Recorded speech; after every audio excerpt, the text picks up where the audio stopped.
Well, it's a pleasure to be joined here by 2012 Drennan Knockout Cup champion Rob Wooton. What we're going to do for the January issue of Match Fishing is take a closer look at some of the feeder and pole rigs that he's used in his road to success. So first of all, we're going to take a look at 3 feeder rigs he used in 3 of the rounds. Take it away, Rob. Well, as you can see, I'm pretty simple with the way I fish. I like to just set up simple rigs, and then I can rely on, getting my feeding correct, so I know the rigs are working for me. First round's at Woodlands View. Yep. And what I've actually done is got a little Garbolino pellet feeder, cut it down, and used it, as intended. But that little chamfer that I've put on there helps the pellets come out of the feeder a little bit better. It just creates a better spread of pellets.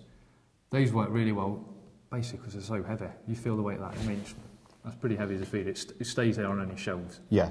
I mean, that's an important thing I think a lot of anglers don't realise, isn't it? Yeah. Too light a feeder and it's dropping back. Yeah, it's just even when a fish bumps your feeder, it's bumping down the shelf all the time. And also, you want the fish to hook themselves against the feeder, so you need a heavy feeder. And what baits have you fished with this, Rob? Micros inside, 2 mils inside, and then just a banded 6 mil on the hook, or sometimes even a banded 4 mil, just on a PR26 size 20. Just fold it back into the feeder.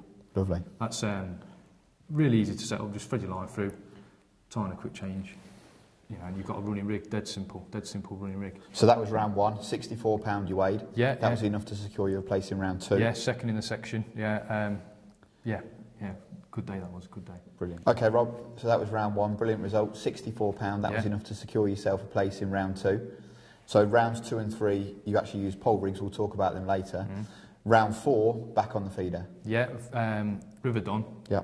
It's up, it's coming up as we're fishing, so feeder was always going to be one of the better methods. I've just used, again, standard running rig, just tied a quick change on. I shortened the boom down on all my feeders just so it gives it a little bit less movement. I can put that movement in if I want to with another boom, but for majority of fishing, feeder fishing, you're playing on the fish hooking themselves, so you want to keep that boom short. So less play in the rig. Yeah, loads less play in the rig.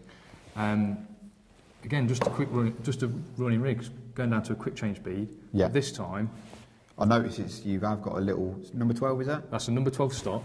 Now that just butts up against that. So when a fish takes the bait, bumps up against that, but then I can play the fish on a running rig, as it goes over the top. Yeah, nice.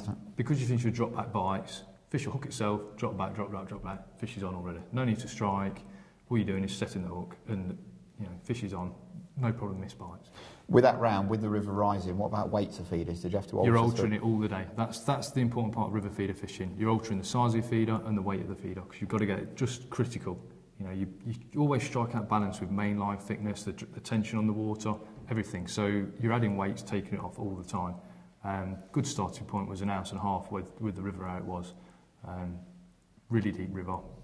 I'm using for sort of £5 main line, so there's a bit of drag on the main line as well. Okay. Well, that helped you secure a place in the next round once again. Yeah. That took us through to round 5 at Lake John, which, in fact, you were one of the only anglers to stick on the feeder all match. Yeah, that was the case. It was classic feeder fishing, really. You start on the feeder, a lot of people come off it, they're raring to get on a pole, because everyone fishes a pole now, and they're so keen to get on it. I drew a peg that's got a bit of form on a feeder, so I knew that if I'd sat on it all day, I could get regular bites, and the people that give up, once you go up on that feeder line, it's very rare you can go back out and start catching again. Yeah. And by staying on it and keep putting bait in, I'm attracting all the fish that are around that island into my peg, and it just gets stronger and stronger as the day goes on. So let's have a look at the feeder you used, and more crucially, why?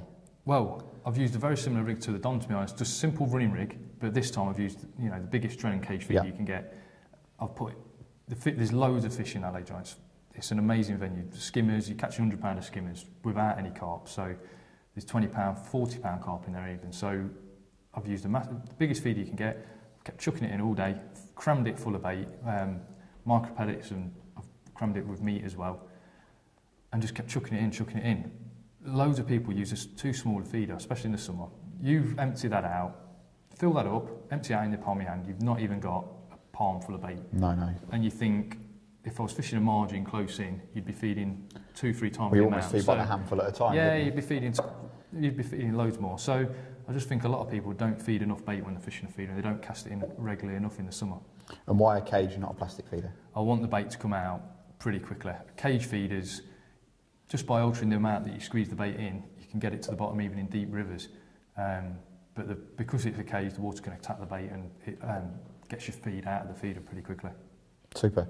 Okay, well hopefully that's given you a good insight into the reasons why Rob's chosen these feeders and rigs in particular. Don't miss the other part where we'll be looking at the pole rigs he's used to secure himself the win at the Drennan Knockout Final 2012.